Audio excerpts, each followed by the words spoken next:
Hi friends, good morning. आज date है 11 अगस्त 2025 और मैं फिर से वही टॉपिक वीडियो का लेके आया हूँ जिसमें कि हम इन्वेस्टमेंट का डिस्कशन करेंगे, स्पेशली प्रीशियस मेटल्स का, और जैसे कि गोल्ड और सिल्वर। इनफैक्ट मैंने भी डिफरेंट तरीके से गोल्ड में, सिल्वर में और प्लैटिनम में इनफैक्ट इन्वेस्ट करके रखा हुआ है, और मैं भी यही चाहूँगा कि आपकी इन्वेस्टमेंट उसी हिसाब से बढ़े।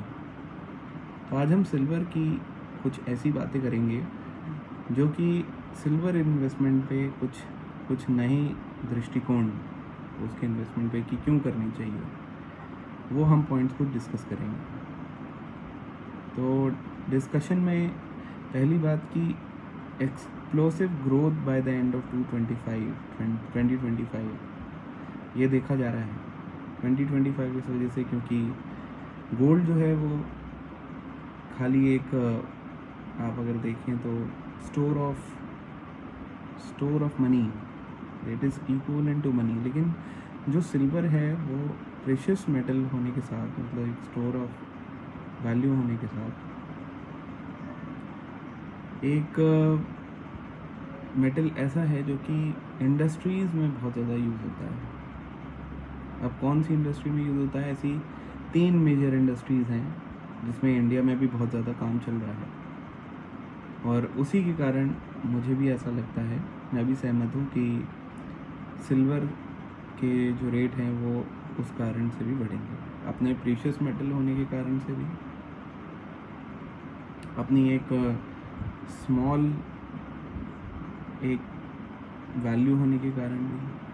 जैसे गोल्ड के कंपैरिजन में, गोल्ड की मार्केट मैंने जैसे आपको बताया था कि बहुत विशाल है, सिल्वर की काफ़ी कम है, लगभग 25 से 30 बिलियन की मार्केट है सिल्वर की। तो अगर मैंने एक आर्टिकल पढ़ा जिसमें उन्होंने बताया कि अगर गोल्ड का 10% इन्वेस्टमेंट भी अगर सिल्वर मार्केट में हो जाए तो सिल्वर का रेट जो है वो 5 लाख रुपए पर केजी तक भी जा सकता है। मतलब कोई एंड नहीं है उसका, हालांकि ऐसी संभावना नहीं है, लेकिन तब भी।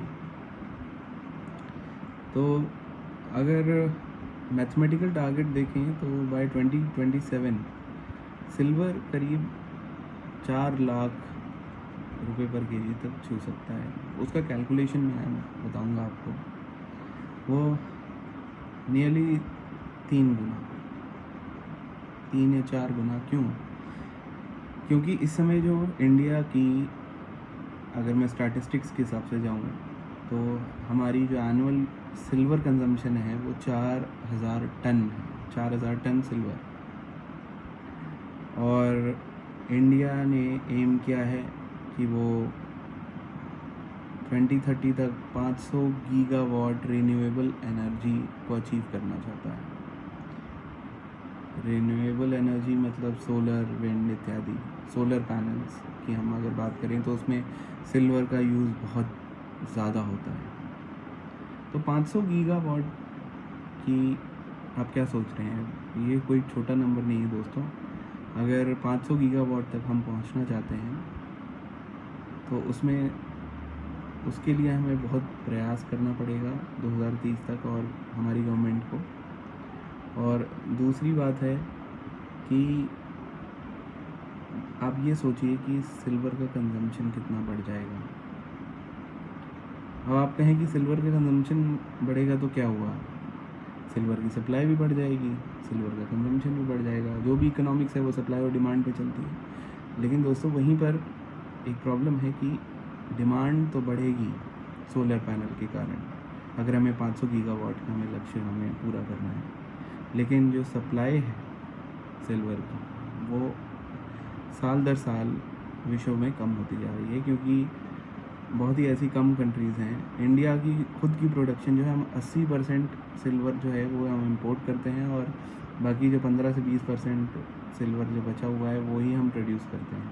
हमारी प्रोडक्शन कैपेसिटी बहुत कम है, और बाकी भी देशों की प्रोडक्शन कैपेसिटी साल दर साल कम होती जा रही है, कुछ रिस्ट्रिक्शंस की वजह से। क्योंकि माइनिंग इंडस्ट्री बहुत ही कॉम्प्लेक्स इंडस्ट्री है, तो इसमें बहुत सारे रिस्ट्रिक्शंस हैं, और न्यू एंट्री बनाना और अपनी जगह बनाना उसमें बहुत मुश्किल है एक बड़ा उत्पाद करने के लिए।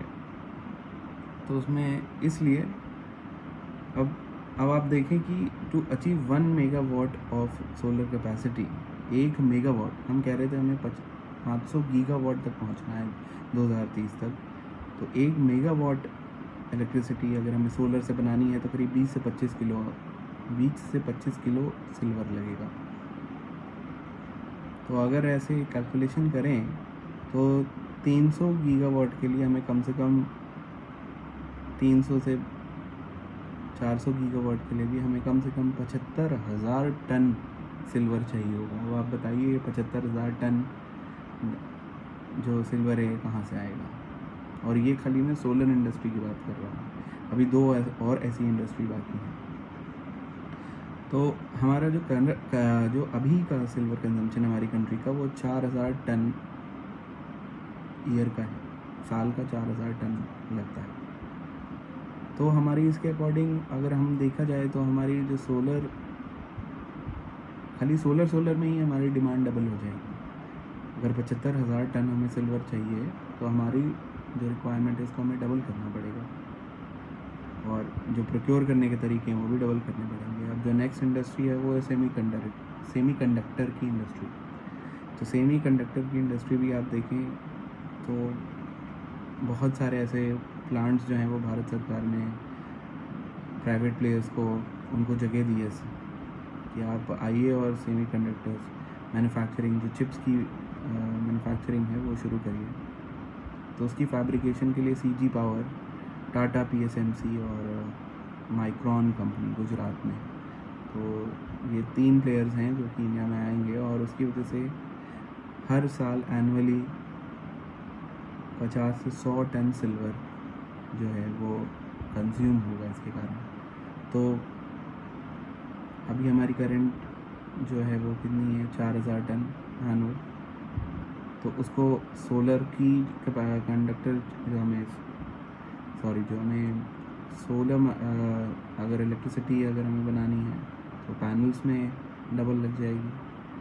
फिर उसके बाद जो आप देखिए सेमीकंडक्टर में चाहिए 50 से 100 टन। और तीसरा है इलेक्ट्रॉनिक मैन्युफैक्चरिंग, बहुत सारी PLI स्कीम्स गवर्नमेंट ने लॉन्च करी हैं, तो उसमें जो है करीब 500 से 800 टन चाहिए होगा। तो करीब हमें लगाइए कि अभी अगर 4,000 टन हम सिल्वर यूज़ कर रहे हैं तो करीब 9,000 टन पर ईयर हमें चाहिए होगा, जो कि एकदम डबल है। और जिसकी वजह से अगर परसेंटेज देखें 4,000 से 9,000 तो 120% है।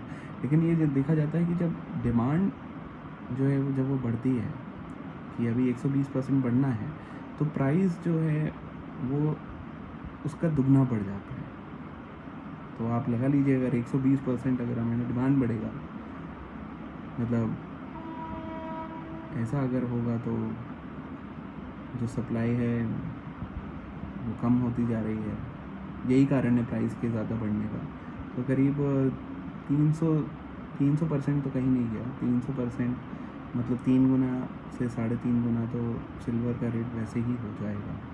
तो आप ये देखिए अब 2030 में कितना टाइम बाकी है, 2025 ऑलरेडी आधा निकल चुका है। तो मुश्किल से 4.5 साल, 4.5 साल में अगर आपकी इन्वेस्टमेंट 3 से 4 गुना होने का पोटेंशियल कोई चीज़ रखती है तो आप उसमें एक मॉडरेट इन्वेस्टमेंट करके रख सकते हैं। अपने पूरे पोर्टफोलियो का 20 से 25% आप जो है सिल्वर में इन्वेस्ट करके रखिए।